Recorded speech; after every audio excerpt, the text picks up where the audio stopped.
Hey guys, what's up? This is Aiden Paladin, obviously not on my normal channel. This is my second account because, well, if any of you were there, hey, layman already, by the way. I did a Halloween stream where I played a bunch of clips from Asian horror films, none of them over 3 minutes, like 3 minutes was the most, and I put a big color filter over them, so there was absolutely, I think it does count under fair use because I was also making commentary and criticism. No, fuck you, Dr. Lehman. God damn it. You can't even start a fucking stream without being distracted by Lehman. No, Babylon Prevails is inferior, get over it. Okay, so basically, yeah, I got a copyright strike on my main channel, which, by a Thai company that I tried to call, yesterday or the day before, and they said, well, they responded and they spoke English, so I called Bangkok, and they did respond and spoke English, but they told me, email us. So I emailed them through every single email that they have listed on their website. However, none of them work. So... it's fucked. Right now, I'm trying to just fight it like the normal way. I'm really hoping that they'll just retract it, because here's the interesting thing. The video had already been it had been copyrighted by about 15 different companies. You know, because they all want their piece of the money. So that's like, okay, oh, there's a minute of my video, of this one video in here. Oh, I'm gonna copyright the whole video and you know, monetize it for our company. So the video had already been restricted worldwide. Yes, I did intentionally misspell Volt. It's because it's the vault because I'm stuck in copyright hell. Clever. That's a clever one. Yeah, I like that. Altana Volt. It's the vault because I'm fucking get it? It's witty. Nice. Not really. No, I like This is as That's close to witty as I get. No, Layman, I'm not scared to get you on. What are you gonna debunk me on? We're gonna just talk about Trump. Do you want to be on, Layman? I don't even know how that would work since we're doing. I can't do it. You can't come at me like last minute like this and ask to be on the stream. Oh, I think you'd have to do. I'd have to go Google through Hangouts. It would be fucking way too difficult. Yeah, we'd have to Well, restart. Layman, let's do something then. You know, like fucking Nibba, hit me up. Like we can debate how Altana Volt is objectively better and totally not, you know, a ripoff of Babylon Prevails or anything. Fuck. Yeah. I'm keep getting distracted by the chat. Oh, so yeah, basically I'm just waiting to hear back to see if the Thai company wants to let it go. Because I said to them, I was like, look, I don't mind deleting the video. I knew it was going to get not monetized from the beginning. But the copyright strike is really bizarre. Considering the video had already been removed and nobody could watch it. This means that they found a video that was restricted and blocked worldwide and still filed a copyright strike on it. Yeah, the fuck? That's dickish on their part. I mean, I don't know. I know this company. And it's just weird to me that like a Thai horror film company would get so butthurt over it. If anything, that stream was really it was an advertisement for all their films. How would you do anything other than fuck prostitutes if you lived in Thailand? Isn't that the kind of thing, or is that racist? It's probably kind of racist, a little bit. I thought they were famous. A little bit.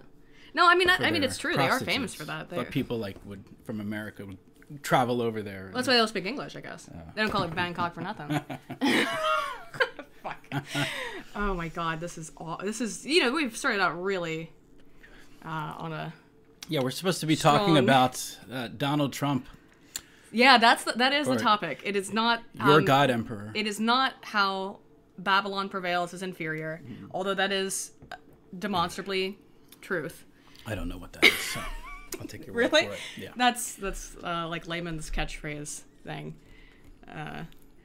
Really? Yeah. Okay.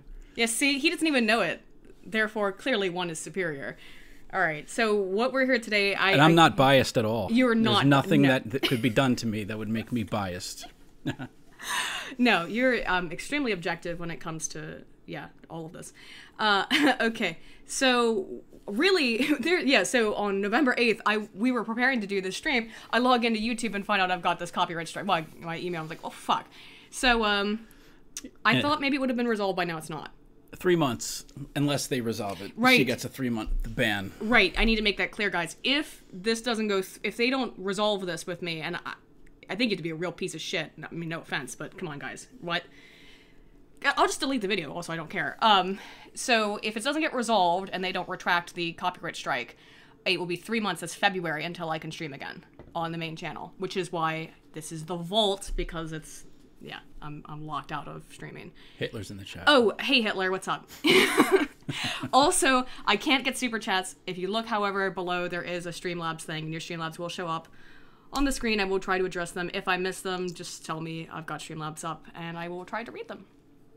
Anyway, yeah, the whole point of this stream was on November 8th. It was the 1-year anniversary of the glorious God Emperor Donald J. Trump's election as the 45th president of the United States. Fuck yeah.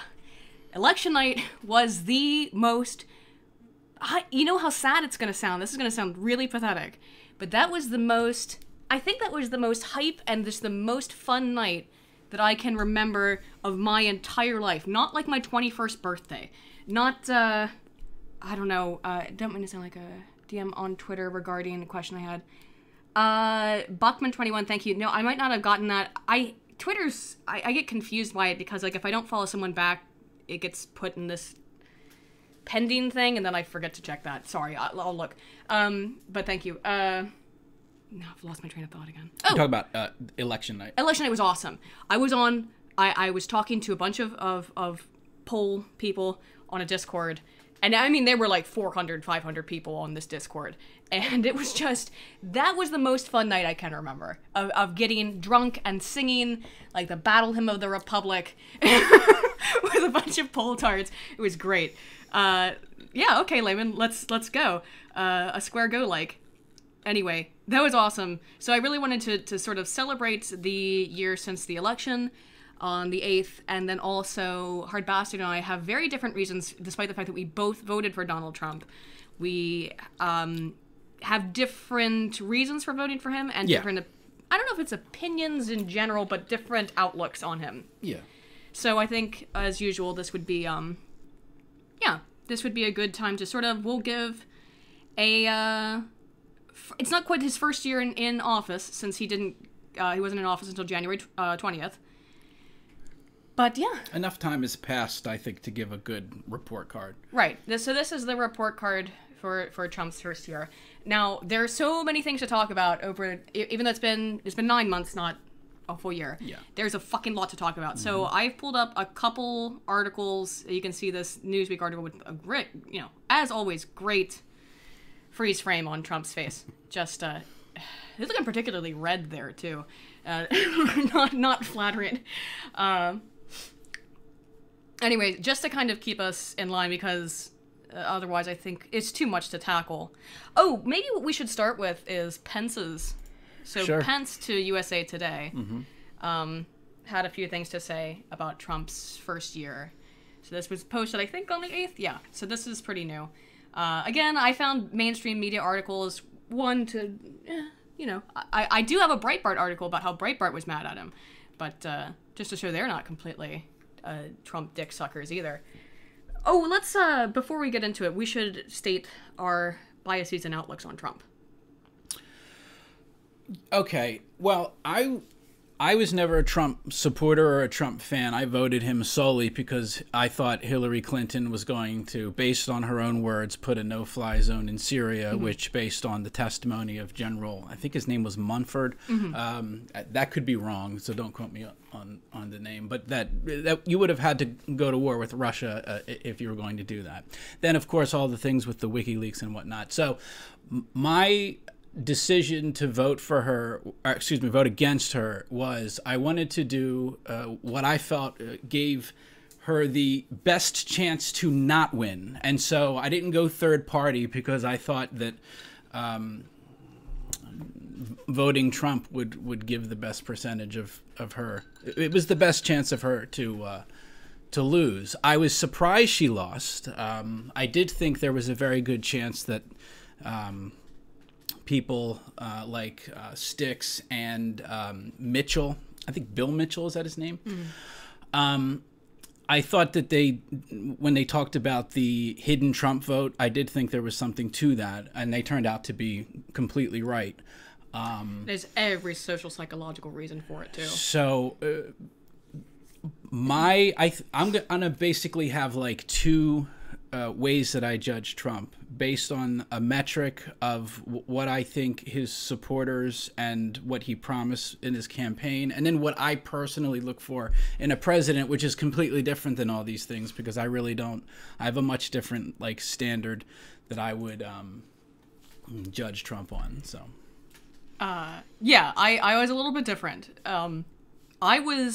The first time I ever got into politics was 2008, and I was hardcore Ron Paul bitch. I loved Ron Paul, and I was behind him 100%. I wrote his name in, even though when it, he obviously didn't get the Republican nomination. I still wrote his name in. My dad met Dr. Paul and told him, and he was apparently very appreciative, which makes me very happy inside. But once Obama was elected, I really lost a lot of interest in politics. I was very fired up. I made you a moderator, Layman. I think that's I can't debate you right now, dude. But anyway, I voted for Gary Johnson, Dude, Weed, Lamau, What is Aleppo Man, in 2012 when he seemed less crazy. And, and basically I felt very despondent after 8 years of... I'm sorry. Fucking hey, why did I do that? I felt very despondent and depressed after 8 years under Obama, and I was like, well, I can't do anything. I just felt kind of hopeless about politics.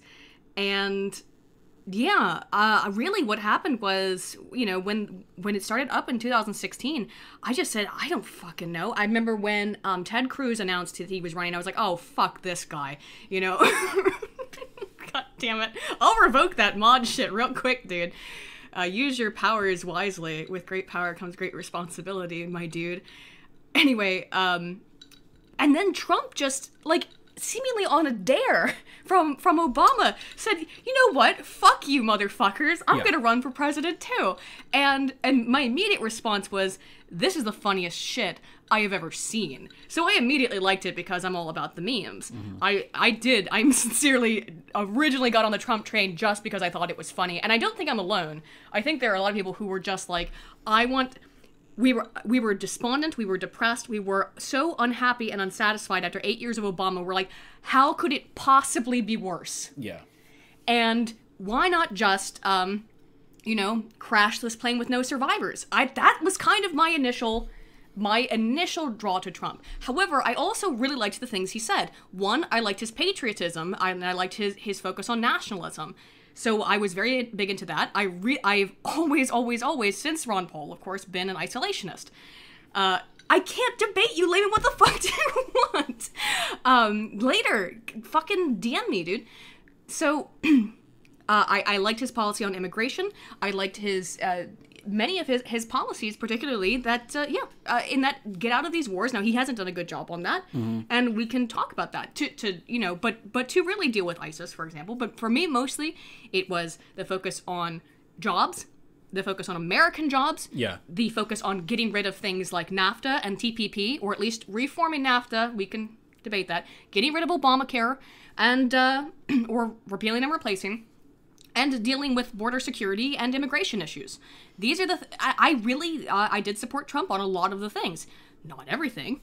Layman, fucking... Look at all these people getting banned. Layman, if you fucking keep doing this, I told you, stop dabbing on the chat, man. He comes in here and fucking ruins it.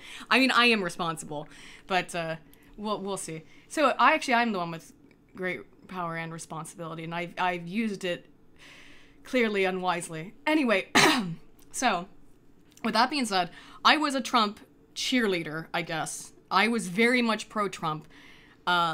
You were Trump out of necessity, or it was both necessity. It was also it's fascinating because in the beginning, I would see the Trump surrogates go on CNN, and I would think look at these fucking people trying to defend his very non-PC behavior in this PC environment, and they would put themselves through contortions trying to defend him. And at first I was like, these people are liars. But then the media got so ridiculous with the narratives with Trump that it completely reversed it. And by the end, right before Election Day, people who were the Trump surrogates, when you compared what they had to say to the bullshit that the media had to try to come up with in desperation to try to stop Trump, the dynamic completely shifted. And like I said, the WikiLeaks was such a huge game changer when it came to exposing what kind of corrupt politician Hillary Clinton was. But it was mostly an anti-Clinton vote, at least when it comes to me. Yeah. And I think one thing that I mentioned really quickly, too, about how there was the hidden Trump vote, basically when there's all kinds of reasons why when your beliefs are considered not socially acceptable, they're basically antisocial or not socially desirable. Yeah. Social desirability effect is a whole issue in psychology.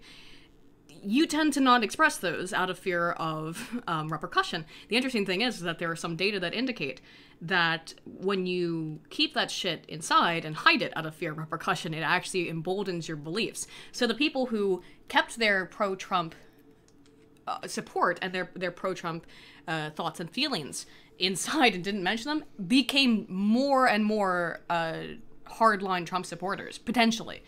Anyway, let's get into This Pence. Pence. That we can, I don't know. You're good at reading articles. Sure, Do you want to read it? Yeah. What are we doing? The whole So deal? do you want to do? I mean, it's not. It's how long is it? Yeah, It's no, not that it's long. fine. Let's And then do like this you one. could just Yeah. start talking We'll just when you want yeah. to point. Okay. With President Trump's leadership, we will make America great again. Opposing view. 1 year ago Wednesday, President Donald J. Trump won a historic victory, but even more historic has been President Trump's record of accomplishment ever since. It's been a year of action, it's been a year of results, and it's been a year that will be remembered as the time we began to make America great again. Thanks to the president's leadership, the American economy is roaring. Businesses have created nearly 1.5 million new jobs. Manufacturers haven't been this confident in 20 years. The stock market is setting records, creating nearly $5 trillion in wealth for the pension, retirement, and savings of the American people. And after 8 years of lackluster growth, the economy has already expanded by at least 3% for 2 quarters in a row. I think we should stop for this because I have these other articles, and I think that Pence talking about this is the only one from these major news outlets that actually addresses the economy. Yeah. Which is extremely fucking important because jobs and the economy was a big thing that was a major motivator for Trump supporters. Yeah. I believe Obama's administration was the only time in recent memory where there was less than 2% growth of the economy. I put I'm not saying I personally don't care about this. I do, but this is what I would give him a high mark in regards to what he ran for. So this would be something I would consider Trump voters and Trump supporters. This would be a major win for Trump in his first year. It's not necessarily on my list, although I guess you could argue it probably should be. It should be on my everybody's list. Is like I just don't think I think I need to do a personal list just for the sake of it. But this, what he's talking about here, I would definitely put high marks for the list of either what would make a good president, if you're looking at the metric of if a president is keeping his campaign promises. I think this is definitely at the top of the list. I'm gonna pull it. Oh, I can't do this. Were there streamlabs? Okay. I mean, how do I? Oh, just the dashboard. That's from the other day. Click oh, okay. Right there. My donation. Sorry, guys. I'm fucking stupid. I did it for the meme. The majority of Trump voters post-election. A little bit. Ew, what just happened? That's browser rape. Oh. Browser rape, yeah. Okay, whatever. Yeah, I'm sorry. I'm not used to the setup. Whatever. Hey, it looked like it actually worked out well for my benefit. Yeah, thank you. I said DM me. Hit me up in the slide into my DMs, my dude. The other thing, though, yeah, is that the economy going up. This was major. The 3%. It was, I believe, if I'm correct, and correct me if I'm wrong, chat, that under the Obama administration was the first time, really in recent memory, that the economy had not grown to at least 2% under a president. So under any specific president. And also another thing is that the stock market, I've seen in under some estimates is the best that it's been in since Kennedy, I think. Yeah, in at least half a century. Yeah. So, you can say, like, I know maybe it's not a big deal to you, but it should be a big deal to all Americans. I think this is, at least this is a thing. I think we both say so far for 9 months, this is really good. Yeah. This is an A+, I think, on Trump's part. Now, of course, we should address the opposing argument that this is Obama, right? That it just took 8 years for him to finally get the economy back on track, and of course, it didn't happen until after he was out of office. But then all of a sudden, it suddenly started. I mean, I think working. The first quarter of the jobs report, I think you can argue. You can make that on, right? But I look, if they didn't undersell Trump so much, I would give more credence to this argument. Right.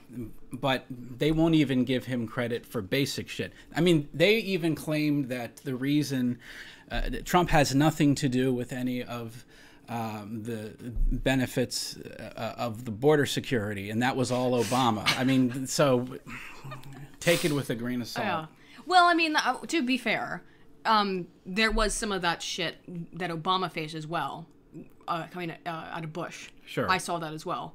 I think that always happens where the incumbent both is blamed sometimes and it avoids any laudable sort of praises that they might get otherwise, as it becomes the onus is laid upon the predecessor. Mm-hmm. So that's not new. Anyway, let's continue. Pence, I guess. Ooh, hang on. It starts here. The U.S. economy is making a comeback because President Trump has taken decisive action to spur a new era of opportunity, prosperity, and growth. We've unleashed American energy, approved the Keystone and Dakota pipelines, and under President Trump, the war on coal is over. We're appointing originalists of the federal court to uphold the Constitution and all our God-given liberties, and President Trump put Justice Neil Gorsuch on the Supreme Court. President Trump has also taken decisive action to ensure the safety and security of the American people at home and abroad. He has stood without apology with the men and women of law enforcement. We're securing our borders, enforcing our laws, and taking the gang members, drug dealers, and violent criminals off our street. The president is putting our veterans first. He signed bills to restore accountability to the Department of Veterans Affairs and give veterans access to the world-class care they deserve. We're rebuilding our military. President Trump has already signed the largest increase in defense spending in nearly 10 years, and we're working with Congress to pass one of the largest investments in the national defense since the days of Ronald Reagan. By the way, something I was never for. However, that was just a disagreement I always had with Trump. I think, I mean, that was part of, though, national defense is something that he was always seemingly for. What I don't like is that it seems like a waste of money to me, particularly when you're you did say all of this shit about being non-interventionist, getting us out of these pointless wars, and then why are we dumping more money into the military? And the other thing is, like any president, I don't really, regardless of what your position on the military is, if you're not doing anything in regards to the wasteful spending in the military, then you're not addressing the problem. It's the same thing with healthcare. If you're not addressing tort reform, then you're not addressing the problem with the cost of, how much a hospital stay is and shit like that. So, this isn't. So I wouldn't.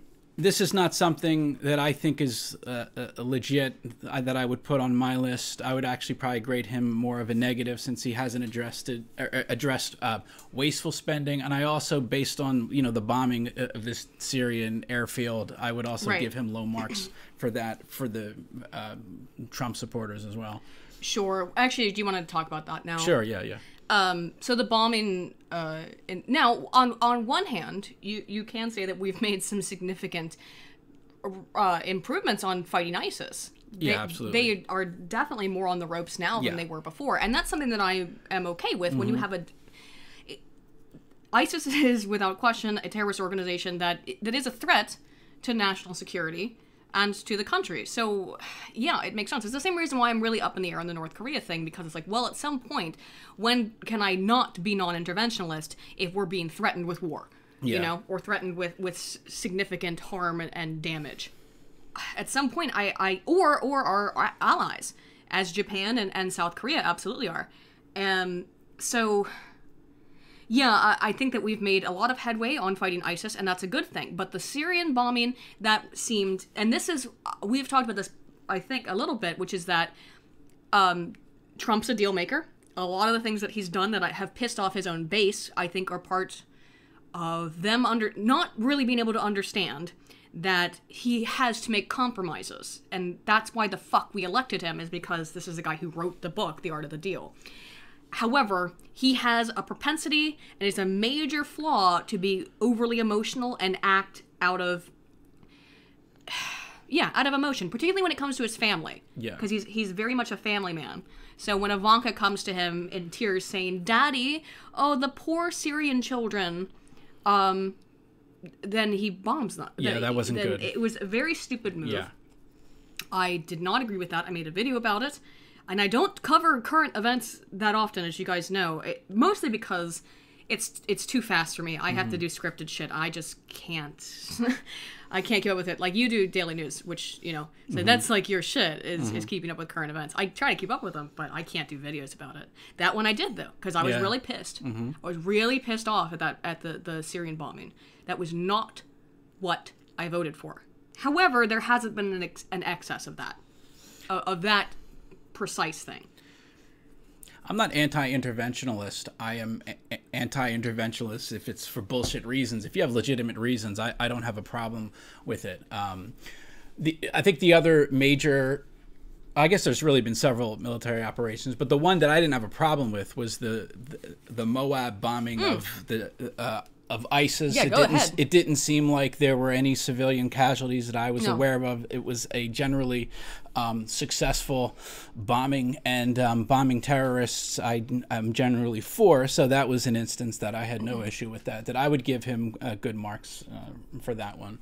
I don't think it evens out the Syrian bombing, but it's at least, it was a positive. I have that as a positive. Yeah. No, I have no issues with the Moab bombing of ISIS. No, fuck them. They're terrorists. Fuck them. I don't. We already have the largest military on the planet, like larger than every other country combined, more or less. Yeah. So I have never been. I've actually always really requested major decreases in military spending. So, but this was not something that was ever designed to appease me. This was something to appease a different element of his base. Yeah. And with conservatives, you are often going to get more military spending. I just wish that. Again, I can't say I'm totally non-interventionalist when it comes to positions where the United States is legitimately threatened, such as the case with ISIS and North Korea. Yeah. Is this about it? There's just there's a little bit more. Okay. With renewed American strength, the president is achieving real results on the international stage. Our NATO allies are contributing more to our common defense. ISIS is on the run, and its caliphate is crumbling. This president reaffirmed the credibility of American power when he enforced a red line against chemical weapons in Syria. He put Iran on notice and made it clear that we cannot certify the Iran nuclear deal, and our administration has brought unprecedented economic and diplomatic pressure to bear on North Korea. It has been a year of accomplishments, and we're just getting started. Before this year is out, we'll pass historic tax cuts for the American people. And with President Trump's leadership, I know we will make America great again. And again, this is from Mike Pence, right, the Vice President of the United States. He's obviously biased, of course. You think Mike Tate's the gays Pence is a little biased towards towards Trump? Maybe just a little. Yeah, I thought that would be an interesting article to actually read, since that's Pence's. Sure. And I he went further into what we were just talking about Syria, which Syria and ISIS and the North Korea. On the military and the foreign relations stuff on that end, I'm not overwhelmingly happy. I'm not. It could be worse. He could have just been like, "Fuck it, we'll go to war with I don't know anybody," and have been and really jumped the gun. Well, first of all, he's not Hillary. And there's not a no. Hillary's a warmonger. She's gonna find someone to go to war with. Right. So we're not at war with anybody, which appears to be difficult for most presidents to fucking keep their hands off the trigger. Yeah. No, we're not. Right. And the whole thing. Well, one of the things I remember in 2008.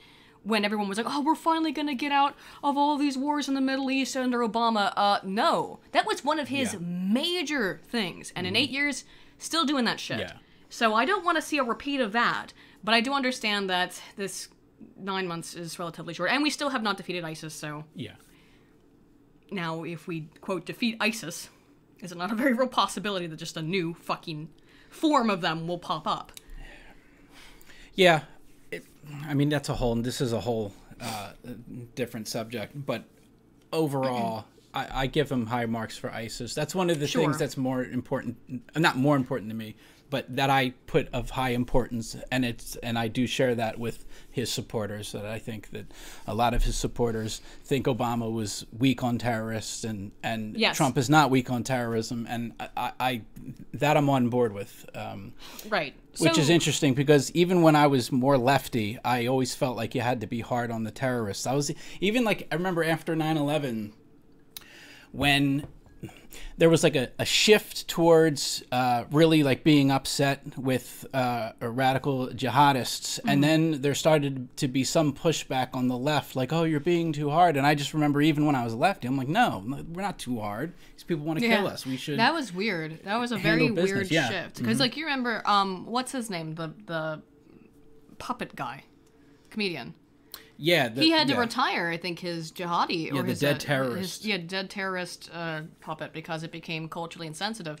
But in 2003, whenever he started that shit, no one had any issue. In fact, it was all the rage. It was in vogue because everyone was hard on terrorism, and then all of a sudden it became, oh, it's racist. Woo. Well, fuck that. It's not racist to say fuck terrorism and try to defend the country when it is necessary. Again, I have some issues. Do we have to give a grade? So I'm saying A+ on the economy. On foreign relations, we can get more into it. We can keep talking. Yeah, Jeff Dunham, thank you. DACA more. How is he still around? He's got a lot of money, Jeff Dunham. Yeah, he does. Yeah, he's very successcul. He has a cook, or was it Food Network? Yes, I don't understand at all. I saw that. It was horrible. Anyway, I don't know, but it's difficult. Like, on terrorism, I'd say A+. But in general, on foreign relations, I don't know. We can still talk about it, because we should maybe... Well, how do you feel about the North Korea shit? Some people are very upset that, like, he's too aggressive at North Korea. They're firing fucking rockets over Japan, for fuck's sake. I think he is not, maybe... I don't know what to do. The problem with North Korea is, if we fuck with them, 2 million, 5 million South Koreans die within a minute. Yeah, there's several issues with that. I'm on a wait and see. I don't think Trump's done anything. I'm not going to blame Trump for the leader of North Korea being a lunatic. Right. Although there are people that think he's not crazy, and that's the persona he wants to give out. The other thing is that South Korea could end up doing something before the United States. Like, the United States does not decide what's going to be done over there. The people that actually live over there are going to decide. So overall, I think that you're eventually going to have to do something, because they're going to continue to develop their program. Right. And you can't let them have a nuclear weapon. So you're going to have to do something at some point. Right. No, yeah, I agree. Well, what else? At some point, what are you going to fucking do? You can't just at some point, you can't just let Rocket Man fire fucking rockets over Japan, who is our ally. Right. You have to, and I hate seeing these fucking cucks in the mainstream media. I feel like, oh, he's being so aggressive. How dare he call Kim Jong-un Rocket Man and all this shit. Like, yeah, he's a little piece of shit. And where they have no concern for the Japanese or South Koreans, apparently. They just let them all fucking die because of a nut job. And they also, I think it's like the narcissism of the American media that they it's like they are not even considering South Korea, that they might just do something. But overall, like I said, you have to do something at some point. And if you can, obviously, it would be better to do something with Japan and South Korea and China on board. But the idea that this is easy, that you are going to navigate your allyships, navigate China's relationship with North Korea, that this is just easy, and it's ridiculous. This is obviously a very complicated thing, but at some point, the bottom line is you're going to have to do something. I'm going to read, we don't have super chats, right? So we do have Streamlabs. Streamlabs, yeah. Sorry, guys, if I don't see them. It should pop up on the screen, but it's there. I've got, like, so many fucking windows up. It gets easy to miss them. Okay, thank you, Crazy Ace King. That whole article was sucking Trump's dick, for fuck's sake. I don't want to say anything was wrong, because I don't know, but holy shit, he's on his knees. Yeah, he is. He's the vice president. Like I said, it's an article from Pence. We have several articles here that are like different perspectives. So that was the pro-Trump perspective directly from Mike Pence. By the way, it's one of the only ones you're going to find in the mainstream media. The fact that that was published in USA Today. I had to get fucking the vice president to say only nice things about Trump. Yeah. And of course he is. But the next one, I have $2 from fake Dr. Lehman, which is, "Hello, you magnificent bastards. Thank you for tuning in. Today we have something very special for you." Dabbing on the chat. I can't fucking do it. "And this noob streamer girl who isn't even close to as gay as me." Thank you, fake Dr. Lehman. Also, judge my impression. And dabbing back at you. All right. So speaking of which, should we... Okay. There's this Newsweek article. Yep. This is... election promises both broken and kept. So in that debate between Kyle Kulinski and Razor Fist, there was a question brought up of how do you determine how good a president is? How do you measure this? I mean, goodness is, of course, subjective. Yeah. But I think, and I agreed with Razor Fist on this, is that a very good measure is how many of their campaign promises did they uphold. Obama, one of his big things was Obamacare. That went through. So you can say at least he succeeded there, even if all the other shit totally went to piss. And I mean, this is one of the reasons that I'm doing two separate grades here, is because, like, objectively, if he made a campaign promise that I don't care about or that I disagree with, but he fulfills it, he still, just because a person ideologically is opposed to a president's campaign promise, if he fulfills that promise, it's still him fulfilling his promise. Just because you're opposed to it doesn't suddenly change that. Exactly. Because again, otherwise we're talking about, subjective shit. If you don't like Trump, that's fine. You don't have to like Trump. Right. But you have to look at why people fucking voted for him. And that is that you want him to fulfill his campaign promises. So, this is, again, Newsweek. So if you were Crazy Ace King, I believe, did not like that we read the Pence. You might like this. So you might like this one more. This is gonna be more balanced. So, repeal and replace Obamacare. All right. Should we really read this or just... This is their failures. So this first part is... Uh-oh. Okay. I can go through real quick. Promise is broken. If you want to go over it, we can. All right, read Newsweek's fucking take. Okay. Repeal and replace... So, wait, this is under broken promises? These are broken promises. Okay. They're broken.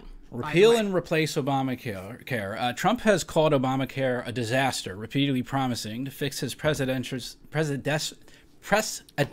Jesus fucking Christ, what is happening? What is happening here?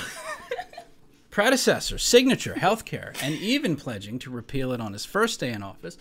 But by February, Trump was forced to admit it would be more difficult than he'd thought. Nobody knew healthcare could be so complicated, he said, when GOP lawmakers struggled to write a significant replacement. Senate Republicans still have not found a way to move forward on his promise. Okay. Yeah, okay. That's this is a valid criticism, but when you talk about this, to be fair, you also have to acknowledge the fact that it requires Congress as well. Right. So this is such... I hate this. I would give him like a C- or a D on his promise to repeal and replace Obamacare. I think Newsweek is arguing that this is a complete failure. I wouldn't argue it that far. I'm so sorry. Layman, please stop distracting me. I'm trying to have a productive stream. I can't if you're shitting all over my chat. Anyway. Please don't sucker punch your cat on his ass and call him Frodo. Anyway. That's not the worst he does to it. I'm sure it's not. He farts on it. It's abusive. It's animal abuse. Get PETA. Okay, I hate that this keeps... And by the way, I believe it's also brought up in the Independent article, which is sort of just more of the same. I just have to for... Oh, for the Obamacare? The Independent article is almost identical. It's his achievements and failures, so we'll get into that more. But sure. Oh geez. So what was the next on their list? Was build the wall. Well, I just wanted to add real quick about the repeal and replace. Sure. You're correct that when they blame Trump for that, like, oh, repeal and replace hasn't gone through, it's Trump's fault. Do you have any idea how this works? It's GOP cucks preventing it from happening. It's people like fucking McCain.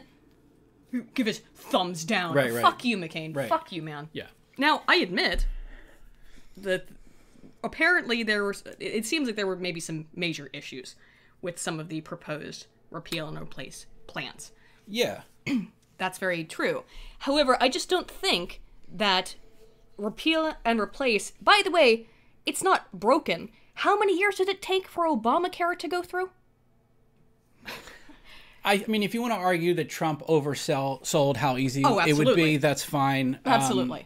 But it's very complicated. I didn't like the bill that came out. But ultimately, Sure. but it's a legitimate criticism. That's fine. There's also, I would say it is a legitimate criticism. Just you have to put things in context.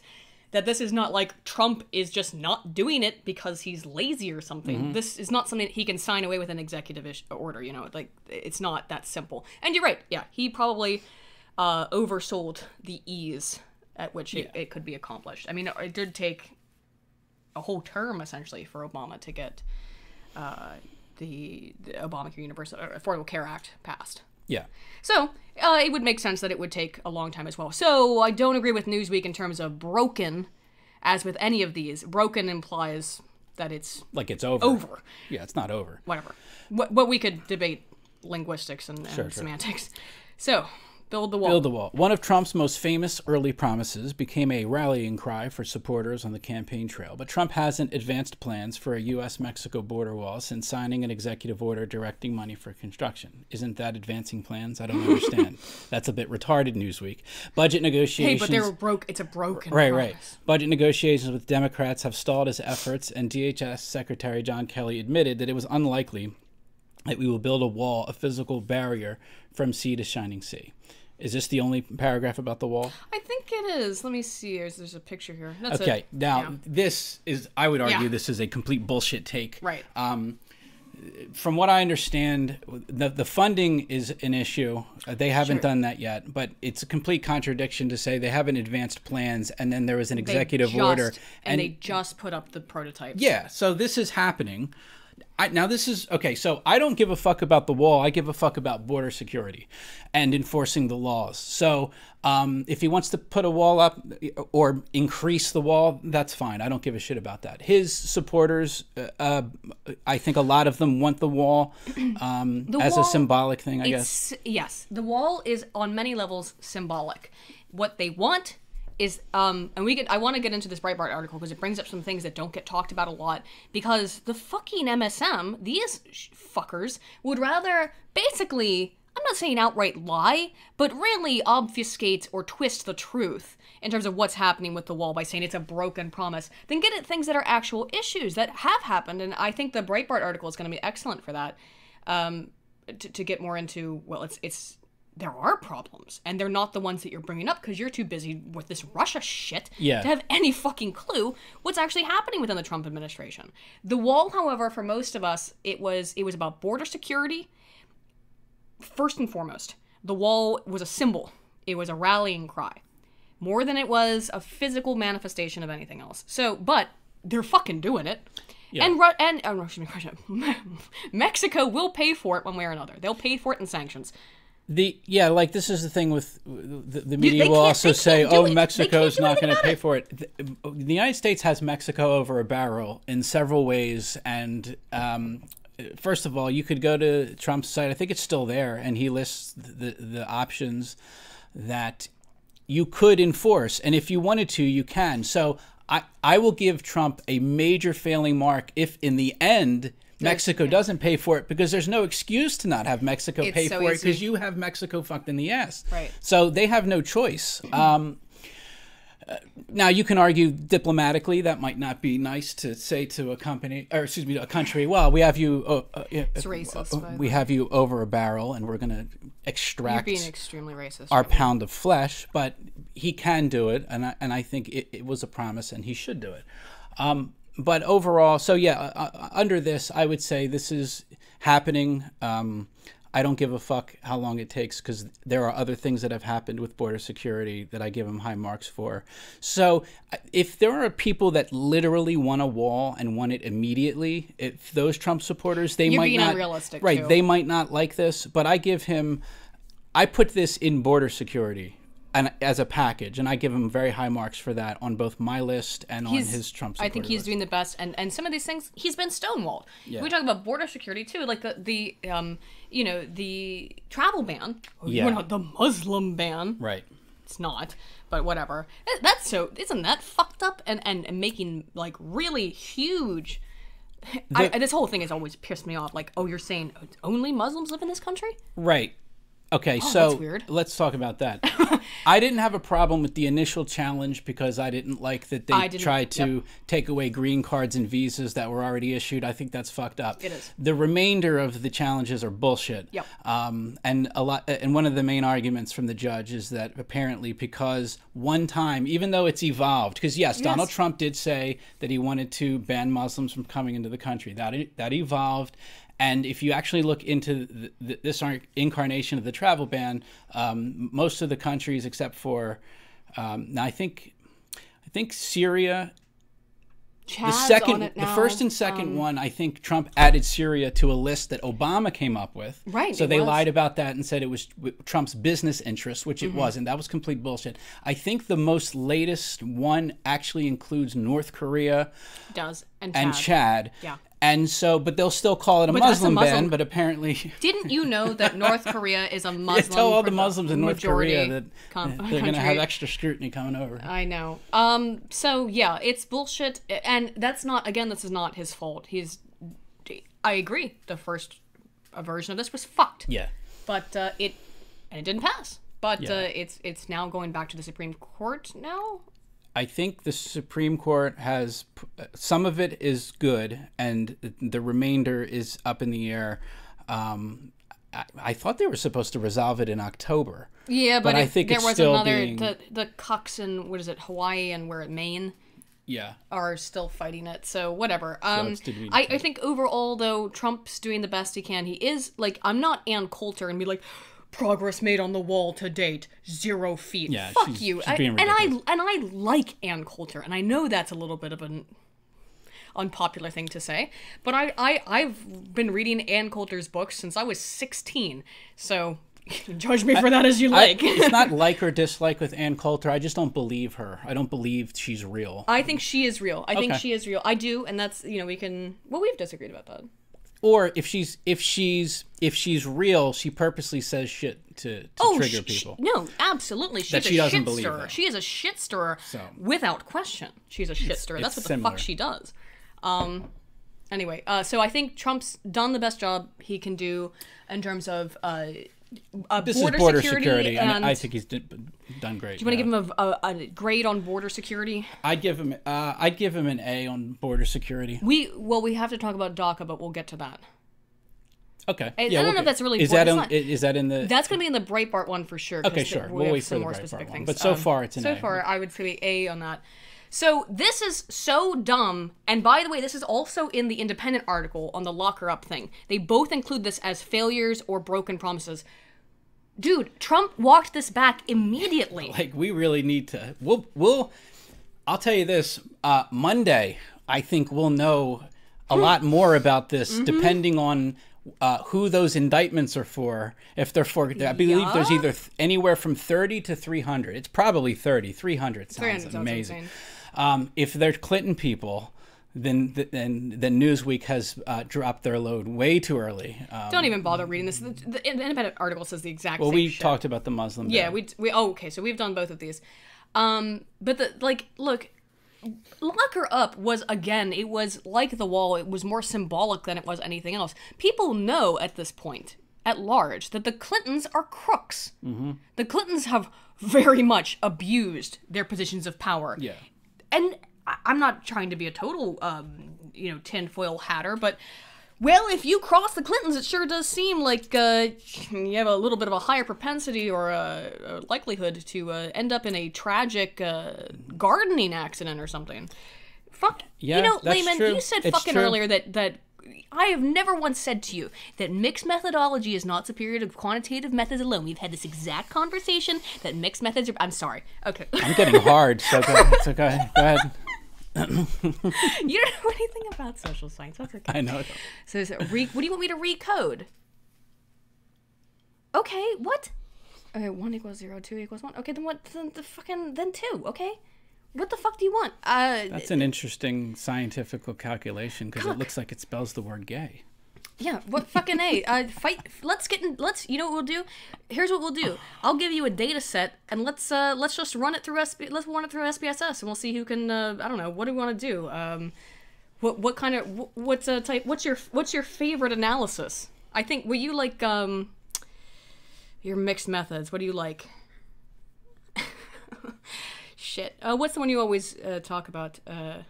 Whatever. Why don't you have to do a fucking log linear regression? That's my favorite analysis. Shit. See, this is why we're not supposed... It's like, dude, okay, whenever Layman and I are in the same place at the same time, it's Ghostbusters shit, okay? It's you're not supposed to cross these streams. It doesn't end up correct. You're crossing streams. Oh, fuck. Okay. All right. We talked about the Muslim ban. I'm Tax fine cuts. with that. Let's go move on to tax cuts. Trump promised a tax plan that would prioritize both individuals and companies, saying everybody is getting a tax cut, especially the middle class. But his attempt at a new plan appears to favor only the wealthiest Americans and does not guarantee cuts for all. That's an outright lie. That's an outright lie by Newsweek. Now, you can argue that the middle class tax cuts are questionable, but Trump has said his working class are absolute, and any sort of tax reform is going to benefit wealthy people regardless. So that's a complete bullshit answer. Right now. We could talk a little bit more about it. What Trump has said about it. Now, first of all, by the way, we don't know fucking anything about this tax bill. No. There's no... It's one page. It is one page. As far as I understand, at this point, it's still one fucking page. Mm-hmm. So we don't know shit. Okay?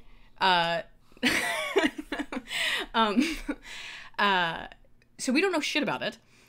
And then also, Trump, at least what he said, is that it would, his lawyer or his someone in charge of his finances said this would destroy you if you did this to yourself. Like, this is, so now there is the fact that Trump's basically saying that for all of the shit that's going to happen to the wealthiest people as in response or as a result of this tax bill, that he is wanting to include the removal of the estate tax, which is also like a death tax, essentially. So if you've got a lot of money, you have to pay a lot of money.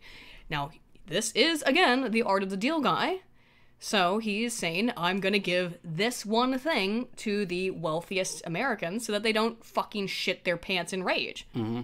And I think that's fine. I mean, if you're going to, change the tax... And I've heard speculated, but I don't have a specific source on this, that what this might do, the particular way he might be working this, would be that certain blue states would end up, the wealthiest people in the most blue states would end up paying more. And I think, I don't have a source on that, though. Mm-hmm. What's next? Okay, we do a multiple regression analysis. How about that? Sorry. All right, minimize... Okay, are we still in? Okay, this is still broken promises. Minimize government waste, take no vacation days. On the campaign trail, Trump I said got someone on this he too. would not take off if he was elected president, claiming he would rarely leave the White House because of all the work to be done. He criticized Obama for spending too much time on the golf course, calling his work ethic into question. But Trump himself has spent 73 days at golf clubs, costing an estimated $77 million in taxpayer funds. His family has also racked up quite a tab. Every business trip and move between New York and Washington charges taxpayers for Secret Service protection and Air Force costs. So really quickly, this last point is complete bullshit. Right. Because you have to do that with families regardless. So there is not, off, you man. can't get rid of your goddamn protection. So that's ridiculous. I mean, like, you could argue that maybe he needs more because he's way more hated. But, I don't know. Also, if you have a problem with regressions, why don't you perform a multiple analysis of variance for me? How about that? I do have a point, though, about the waste. So, this is a letter, so I can't verify all of this, but I would say this is what this says. I don't have this up on the screen, because it was something that, I don't know how true all this is, but I think I'd have to fact check me on this if it's not correct. This was a letter to the Kokomo Tribune, so I'm not sure how honest it is. Good. However, okay, this was on Friday. This was in October 27th. The Trump administration released their annual report to Congress on White House office personnel. It includes the name, status, salary, and position title of all 377 White House employees. The report also said that Trump decided not to take a dime of his salary. We knew that from the beginning. So if you're talking about waste, oh, well, he goes to the fucking golf course, but he doesn't get paid anything, all right? Now, he doesn't need to be paid. He's a fucking billionaire. Instead, he donated it. He did actually donate it. He donated it to the Department of the Interior, where it is being used for the construction and repair needs at military cemeteries. The report also showed that President Trump is better at saving money than Obama was. The total annual White House salaries under Trump are $35.8 million versus the $40.9 million under Obama, a savings of $5.1 million. There are 110 fewer employees on White House staff under Trump than under Obama at this point in their respective presidencies. 19 fewer staffers are dedicated to the First Lady. Currently, there are 5 staffers dedicated to Melania versus the 24 staffers who served Michelle Obama. So, Newsweek. Well, this is the thing. There's been criticism that Trump has not filled enough positions. Okay, so if that's a valid criticism, and then you're keeping track of salaries, both things can't be true, right? Either he is saving money by, even if you don't agree with the staffing decision, obviously not having people in positions is saving money, is it not? You're not paying those people. So I guess they would also argue efficiency, that the Obamas were efficient by having more people. So that must be the argument. But when Trump has people, they're just keeping track of the amount of money that it costs taxpayers. That's probably what you're going to come up with.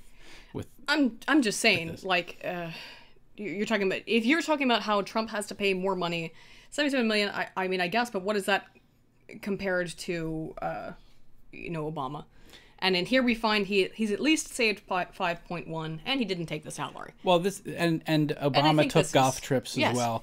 Now, if Trump should, if you want to argue Trump shouldn't have said he'll never take a vacation day, he went back on you know that what? promise. I'll give you that. That is technically a broken promise. Yeah, it's a broken promise. That is an actual broken promise. Yeah. Promises kept now. Is that where we are? We're now in promises kept. Nominate a Supreme Court justice. One of Trump's earliest and clearest victories was nominating Neil Gorsuch as a Supreme Court justice. He vowed to appoint a conservative justice, one who would respect the Second Amendment and make good on that promise by April. The Republican-controlled Senate declined to consider Obama's pick for the open slot, Merrick Garland, for a record-breaking 293 days, and the seat remained open for Trump's nominee. So I guess they're trying to act as if the only reason that he got his guy in is because the Republicans did something unethical. Yeah, whatever. Fuck. The fact is, one of the things that Trump said he would do, and this was why 2016 was such an important year, because there's a lot of old Supreme Court justices. There's at least one other one who's probably gonna be replaced within Trump's presidency. So that was a big deal. And Gorsuch, it depends on, you can like Gorsuch, you can dislike the pick, but the fact of the matter is he appointed the type of person that he said he was going to appoint. So, in terms of campaign promise, there you go. Yeah. Withdrawal from the Paris Climate Agreement. Trump withdrew from the international agreement on June 1st after claiming that climate change was a hoax during his candidacy. He promised to remove the U.S. from what he saw as a stifling agreement that restricted American economic growth. Today, the U.S. is the only nation in the world that is not part of the climate deal. Yeah, because the deal's bullshit. It is bullshit. It is complete bullshit, and if you looked at it really, on a tertiary level, like, you just took a fucking glance, you would see how incredibly unfair and how economically devastating the deal is for a country like the United States. It's not good for us in any way. China and India, who are pretty much the largest polluters on the planet, are held to no standards under this deal. We are. And they already have no standards, so when it comes to coal, for example, or steel, they can just have people die and just dump enormous amounts of carbon dioxide and all kinds of pollutants into the sky and wag their finger at the United States under this deal. Fuck that. And fuck the Paris Climate Agreement. And fuck, by the way, everybody who acts like this is going to destroy the environment. No, it's not. It really is not. Now, if you renegotiate this deal, this agreement, so that it forces China and India to play by the same rules, then we could talk about that. Oh, they'll never do that, though. But of course they won't do that, so fuck it. And fucking A, he promises, A+, good on Trump. Reduce environmental regulations, DAPL, and Keystone. In the initial days of his presidency, Trump made good on his promise to revive the Keystone and Dakota Access pipelines. He had promised to roll back regulations on environmental policies with the goal of improving economic opportunities. Trump said the pipelines had no impact on the environment and could create jobs for Americans, though the Environmental Protection Agency has disputed that. Well, I mean, this was another thing he promised, was to get DAPL and Keystone through. He did it. Again, you can disagree, but if you're looking at this from the objective, did he do what he said he was going to do? There it is. This wasn't on my list at all, but this is on the list of his campaign promises. This would also be something that would be considered on the list of his supporters that they would view as a positive. That's basically my position. It is going to bring jobs and wealth into the United States. So yeah. I think that it's a win. And you can, disagree with it and think it's environmentally unfriendly.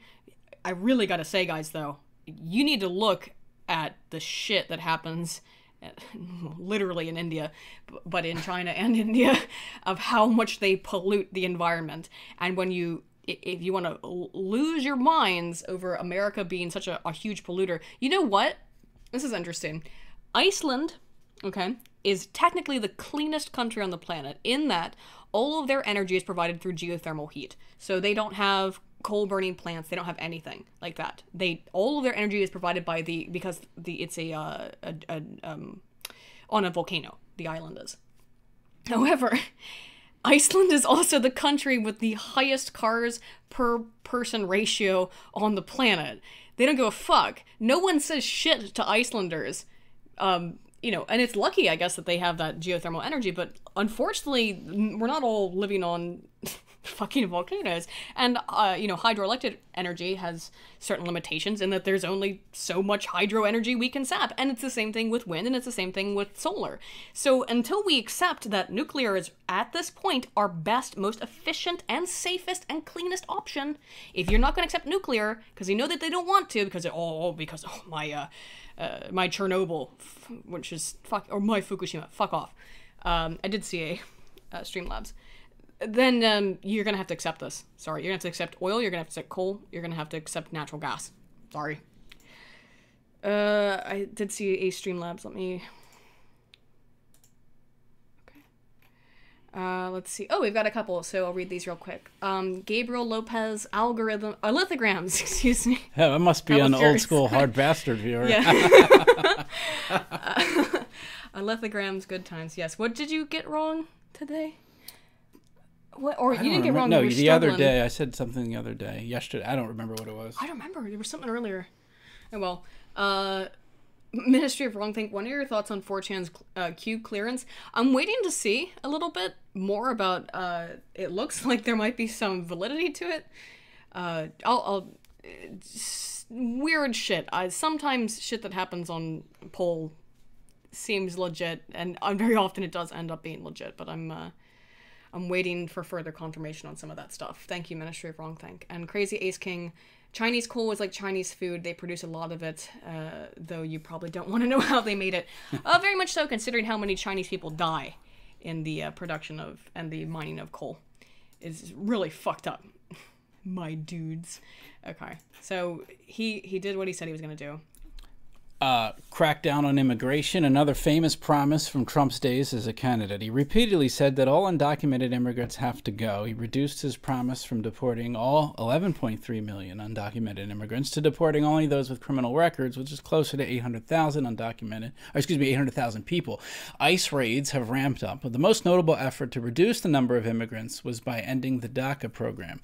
The program protects young immigrants called Dreamers from deportation, is currently being negotiated in Congress.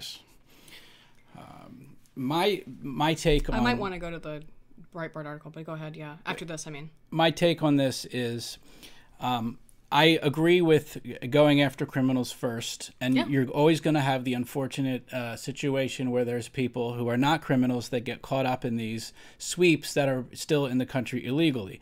I understand the idea of saying, well, you should let them go because of whatever reason. I get that. The problem is the signal and message that sends is one of weakness, that we're not going to enforce our border and you can just come into the country illegally. So you just can't do that. You can't have that happen. It's unfortunate collateral damage, basically. And I guess now for DACA, you have the Breitbart article. They go over some things that they were upset about. Okay. Because now, I think that we remember now, because when did this happen? About a month and a half ago, the DACA shit. Yeah. There were a lot of Trump supporters that were very, very upset that he was going to be like, the Dreamers can stay, you know? Mm-hmm. To me, what that was is Trump knew this tax bill was coming up, and the GOP was not playing ball. These GOP cucks were not willing to deal with them. So he said, you know what? I'll go play ball with someone who will. So maybe I have to make some concessions. And if that means keeping the Dreamers, which, okay, I do understand this. You did not have any choice in committing this crime. Your parents committed the crime. I don't like it, but they themselves are not... I don't mind if they keep some of them in. I don't have an issue with that. What I have a problem with is when it's like, well, we have to keep them and their families. Yeah, no. No, that's not okay. Your parents committed a fucking crime by coming here illegally. If they're, because of the problem in the past, if there is a certain group that gets amnesty, as long as that amnesty is done in a way that is decisive and it's clear that it'll never happen again, and you're very serious about controlling the border, then I don't have an issue with it. If you do it the wrong way, though, it's going to be it's going to fuck up the problem even more. So, yeah, I think if he needs to make it's so funny. Was it Pelosi that they were screeching at? That it's like, you don't want to just keep... Yes. Right? They want they wanted everyone. Me and my parents and my uncle and everyone that I'm even slightly related to has to be able to come here. No, fuck that. That's crazy. And I do think if they deport their parents, which we should do, your parents committed a fucking crime, and deport them, I think a large percentage, of the so-called Dreamers, which I hate this. They always come up with these acronyms that are, when there's a clear priming or framing intent of trying to make something look good or bad. Mm-hmm. There's a clear intent with the term Dreamer. I think a lot of them would leave because they'd have to go back with their parents. Mm-hmm. They don't have the ability to probably support themselves, and we could talk about it. Let's since this is the last one, then we'll finish off. Renegotiate trade deals, NAFTA and TPP. Trump called both NAFTA and the TPP a disaster, and he signed an executive order in his first few days that withdrew the U.S. from the TPP, an international agreement designed to foster business ties across 12 nations. He still pledges a renegotiation of NAFTA, and the next round of negotiations is scheduled for later this month. So this is something... A+. This was not on my list. What's for me? This is on the list of a lot lot of supporters. This was a campaign promise. He did it. So yeah, this is an A+ on that side. For me, I don't have a grade for it because it wasn't on my list. This wasn't an issue for me. Look, there's a nice picture of Hitler right here. What? We can guess your education level with only 10 history. That doesn't make sense. And why is Hitler on there? Oh, it's clickbait. Well, you know why Hitler's there. Let's, okay, so, I've been criticized a lot for, and I very rarely, first of all, if you guys know me, I very fucking rarely even cite news articles. If I do, it's to usually provide an example of something. I don't use a lot, but I have been criticized. I have had people tell me that citing Breitbart is the same as citing the Daily Stormer, which is insanity.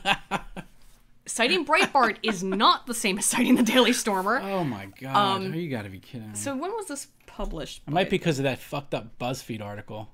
Oh no, now this it's was frozen. published. Oh no. No, it'll respond probably in a minute. Okay. There it is. August. So it's not too old. This is not too old. But this is basically like, I thought this would be a good article to look at just because I was trying to think of like things I had an issue with Trump. The Syria one was a big one for me. I know DACA was a big issue for other people. To me, I said, I looked at what was happening there and said, this is already the deal. This is him trying to make him trying to negotiate. Geez, it does not like this Breitbart article. I don't know. Whatever, at first they're just bitching here about how people were mean to Breitbart, essentially. Well, if it can... Alright. So, well, I gotta go down a little bit. People, well, you're being mean to Breitbart. Anyway, there are some good things in this article that I think are important to bring up as criticisms of Trump.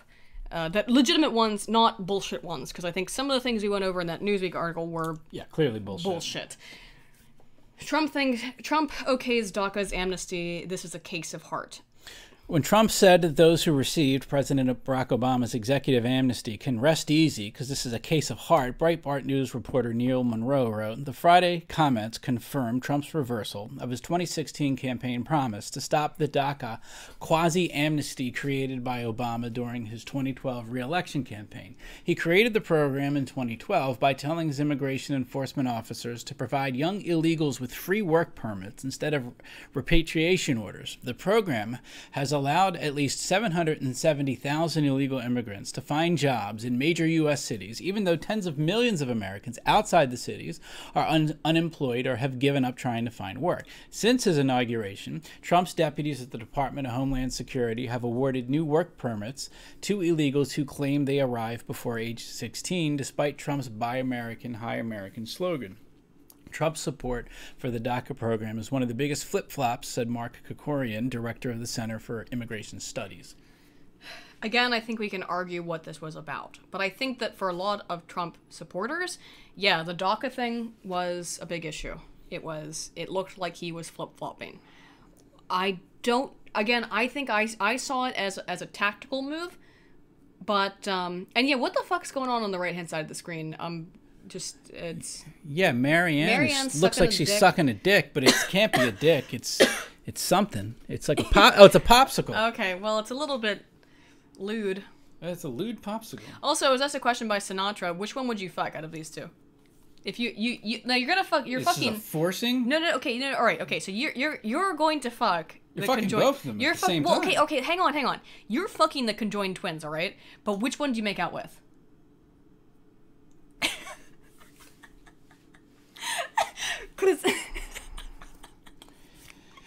Oh my.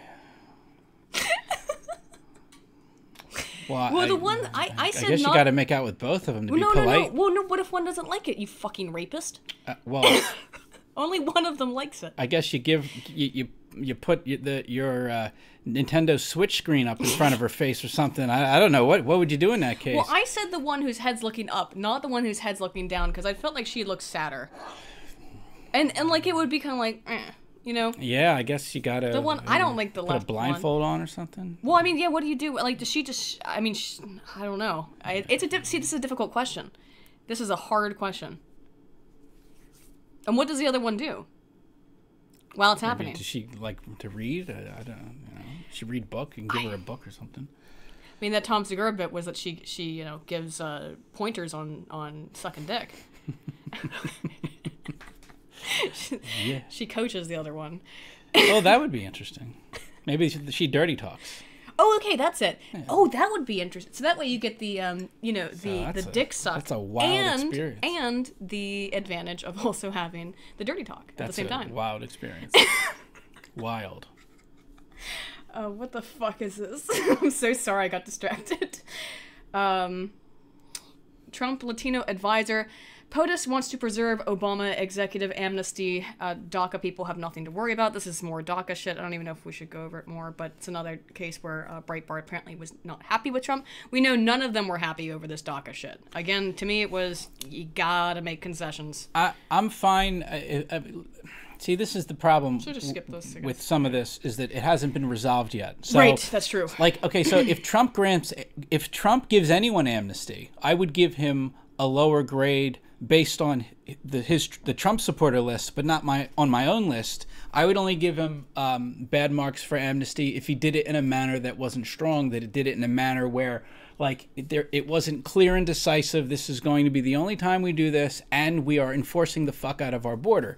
So how do you really give a grade on that? This is a to be determined, although I guess his supporters that are 100% anti amnesty under any circumstances, I guess, would give him a poor grade for even considering this. I would argue, though, with those people is, wouldn't you want a president that at least negotiates, and wouldn't you want to at least see what he does, that maybe he threw this out to see if he could negotiate, and maybe he ultimately won't do it? I don't know. Right. No, that's how I feel about it. Yeah. I mean, I like to think I'm a little bit more reasonable on shit. And also, look, we voted for the guy who wrote Art of the Deal. That's what I expected. He said, you're voting, if you vote for me, you want to put a fucking businessman in charge of the country, and I'm going to run the country like I run a business. Now, Trump has had many bankruptcies. But he's used them to his advantage. So he's very good at taking a loss and turning it into a win.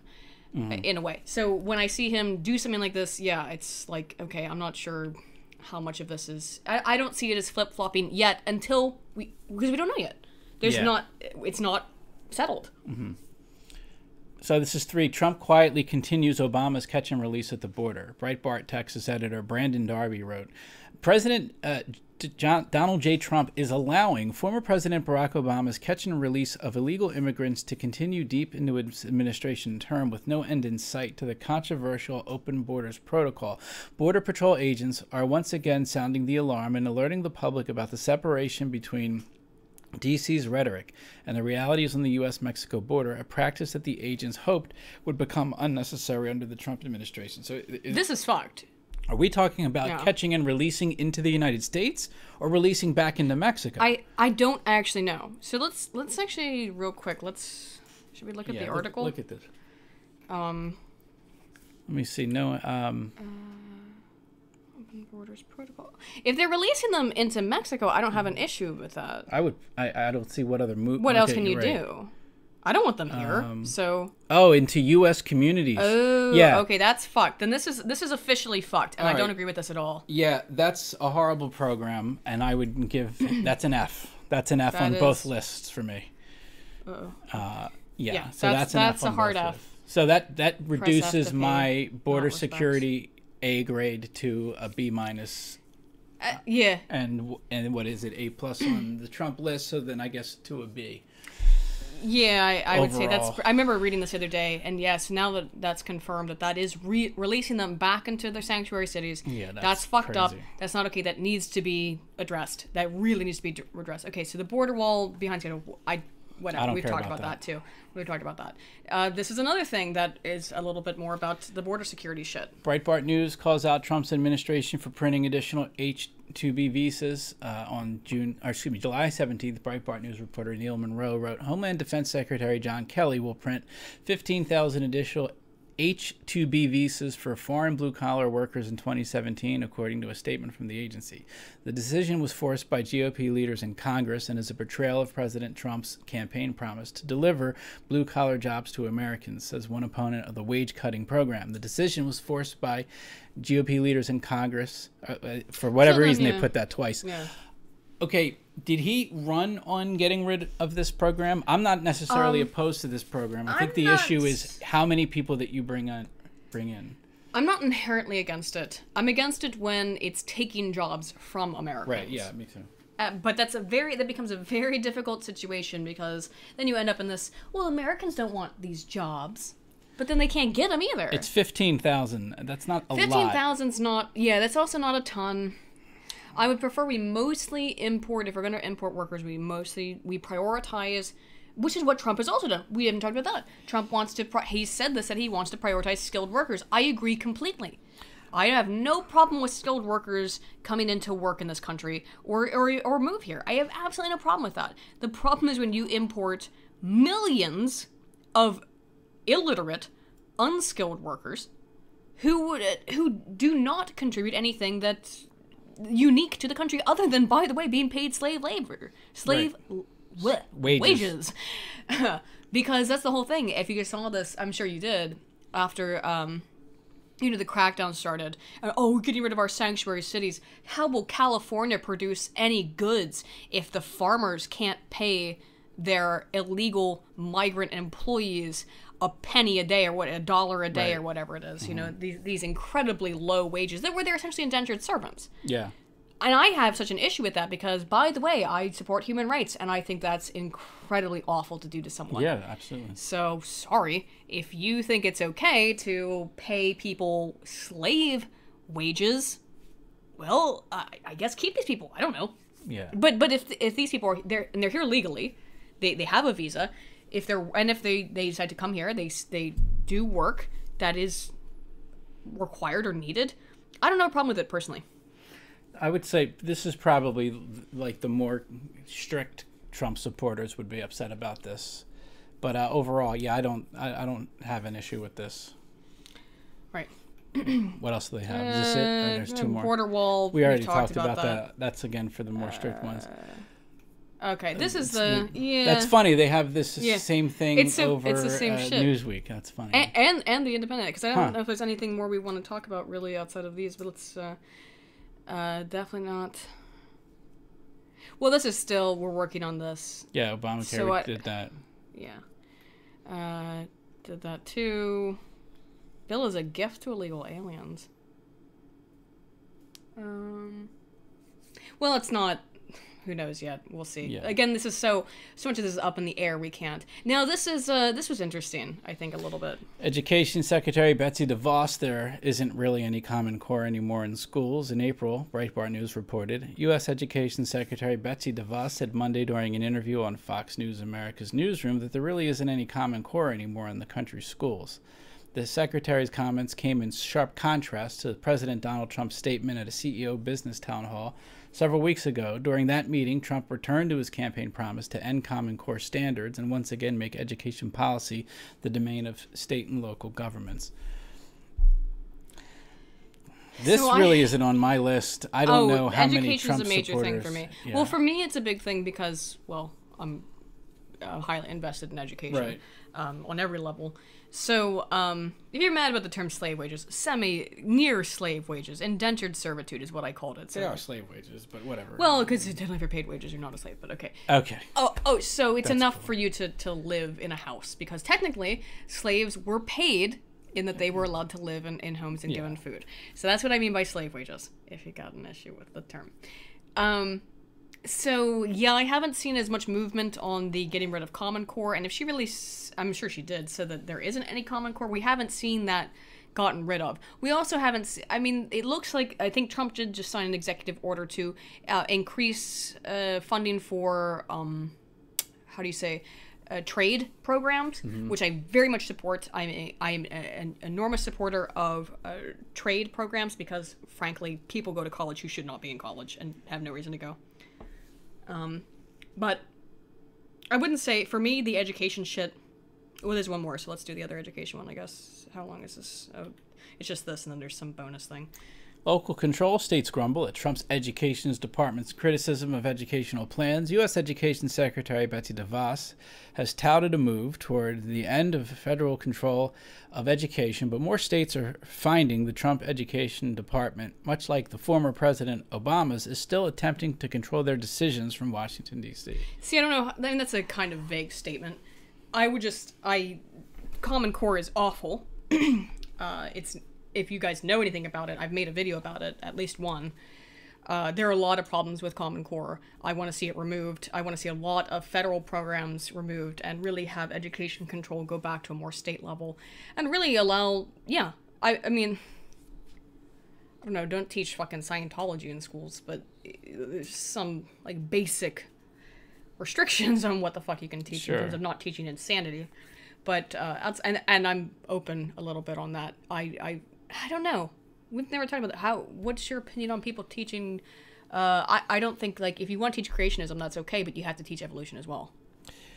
I would rather creationism not be taught at all because I don't see what basis they have. I don't think I believe in the separation of church and state, and there's no creationism I'm aware of that isn't based on some sort of holy text. That's very true.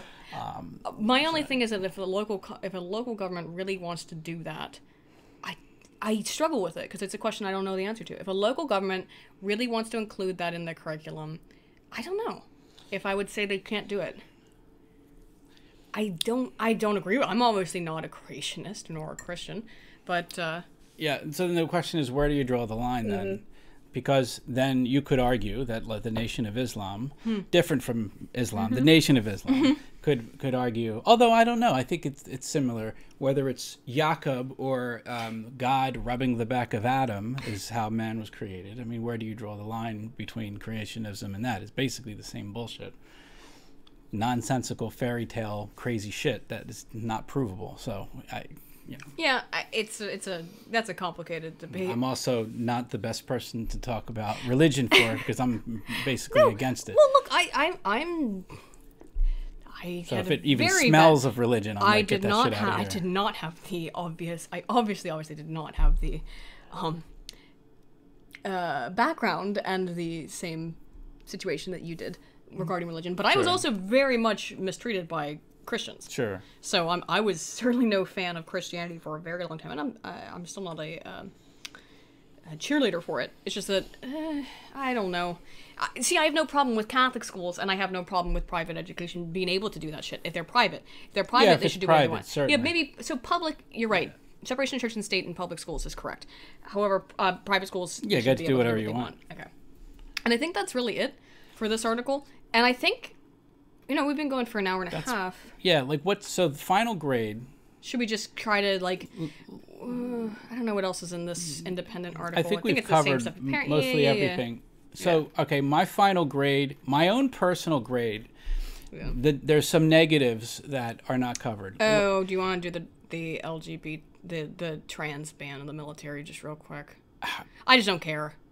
I think there's really good reasons for it. Like, did he even? But was that even a campaign promise? No, it wasn't a campaign promise. It has nothing. It's just that, like, I don't know. Some people might, if he said he was I don't really think he ever said it this way. By the way, independent. I don't think he said he was gonna.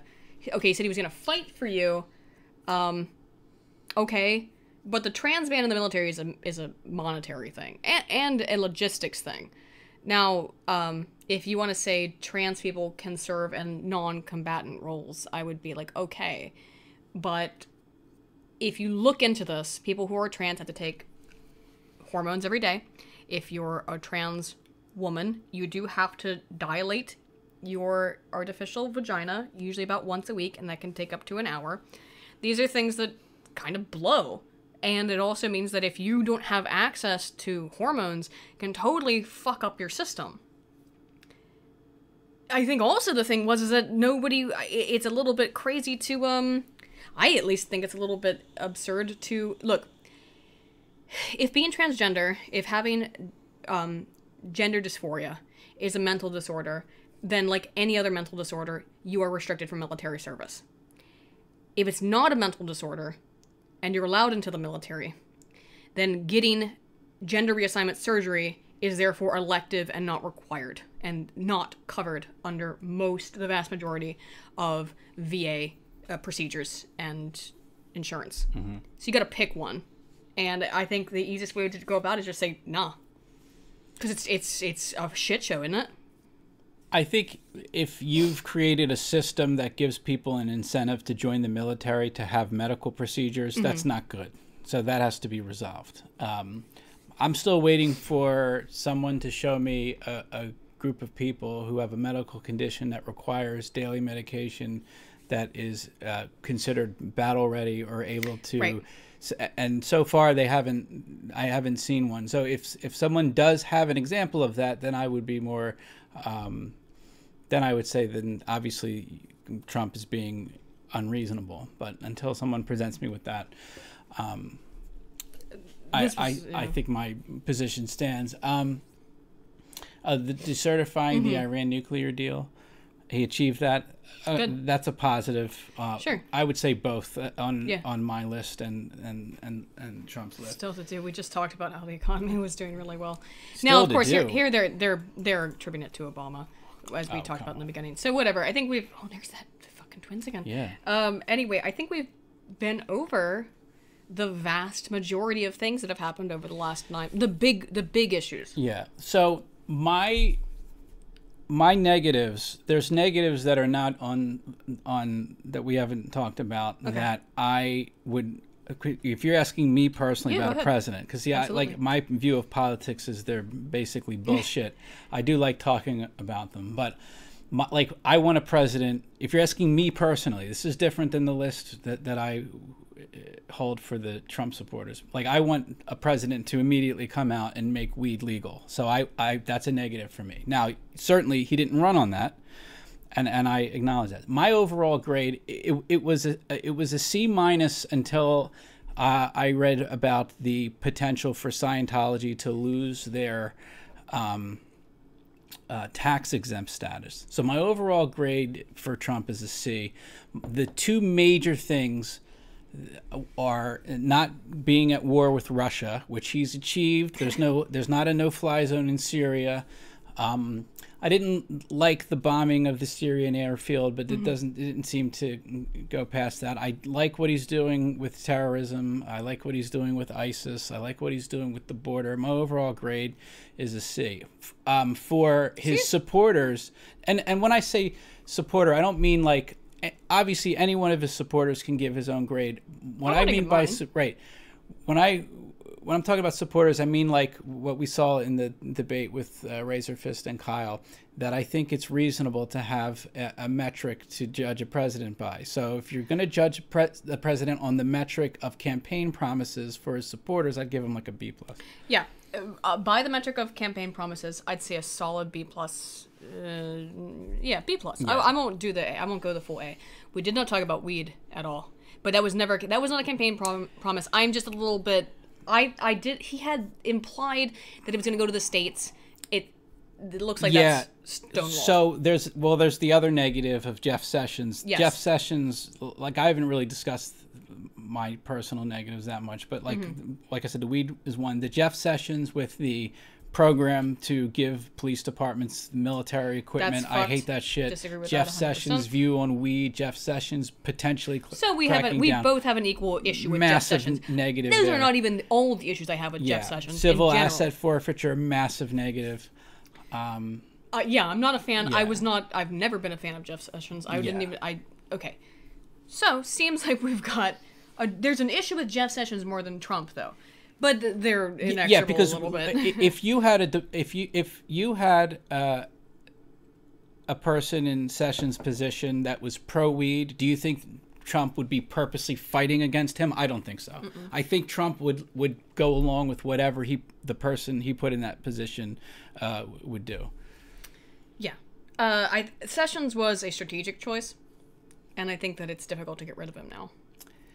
Yeah. Trump's already gone through so many people in his cabinet and in his administration. I don't think he's going to get rid of Sessions. And unfortunately, I'm not a fan of I am no fan of Sessions whatsoever. So that is, for me, I have to give a different, okay. From a Trump supporter viewpoint, I will give him a B+, A-. line. Okay, so far so good. From what's actually happened, and from trying to be a little as objective as possible, which is impossible, but as I can be, C plus, B minus. The other thing, which is what I gave him at the 100 days review. Sure. Now, one of the positives that we didn't really discuss that's on my personal list is how he goes after the media and doesn't give a fuck about political correctness, doesn't give a fuck. He'll fight back. If people attack him, he'll fight back. He talks shit on Twitter. All of that shit I like. That's me personally. I realize it's not presidential and all that. I don't care about that. But I put that under my Trump supporter thing, because it's impossible for me to... Like I said, I started out as a Trump supporter because I just thought he was hilarious. I was like, holy shit, this is the funniest thing I've ever seen. You were literally turning politics into a reality show, and I love it. Yeah. I love that. And that goes, if I included that, I'd be more likely to give him the A minus than the B plus. There's just his level of no fucks given. Anyway, so I'm gonna give him a solid B to combine my two scores. I'm gonna give him a solid B. Right in the middle, 85. Yeah, I'm pretty happy so far. I go for as some disappointments. Like a president keeping campaign promises, B plus. My own personal C. Okay. And yeah, I think a lot of this shit's to be determined. So that grade could go up or down depending on what happens as his presidency continues. And I think that, but it's interesting, we start out by talking about how we have different reasons. Sure. We had different reasons for voting for Trump or supporting him, such as it were. And we got different scores because we have different perspectives. Also, obviously, if he locks up Hillary Clinton, my grade shoots to an A. It's immediate A. Legalize weed or prosecute Hillary Clinton, we're in A-town. Preferably both, but absolutely. Before we close out, let me see if there's any more. I think there's one more. There's conjoined twins. There's one more.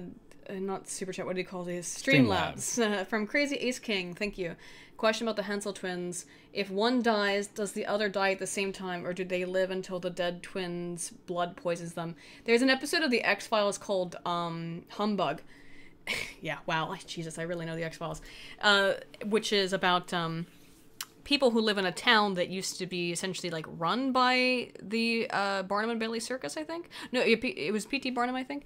And there's a story about that in there where like one conjoined twin wakes up and his brother is dead, and then he dies of fear almost immediately after. I don't know. That's not even a real thing. That's an example from a television show.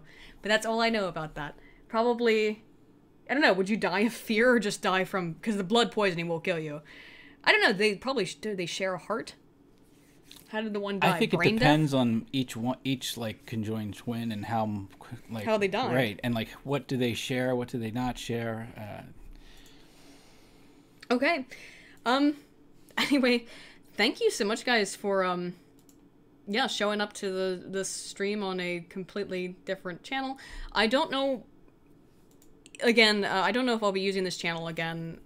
It will be here. I think what I might use it as is a bit of a backup, just to like post some videos if for some reason they need to be reposted. I mean, that's why it's the vault, I guess. If not, I will try to make this a primary streaming channel, I guess, or not. You said I shouldn't do that, right? Yeah, but that's a whole... Okay, it's a whole fucking thing. We'll figure it out. Whatever. It's a whole fucking thing. So, thank you guys for joining us. Are you going to do your... Monday. New stream on Monday. Okay. All right. So, thanks, guys. As always, thank you for showing up and for all of these Streamlabs. I very much appreciate it. Take care. Bye. On a Vault.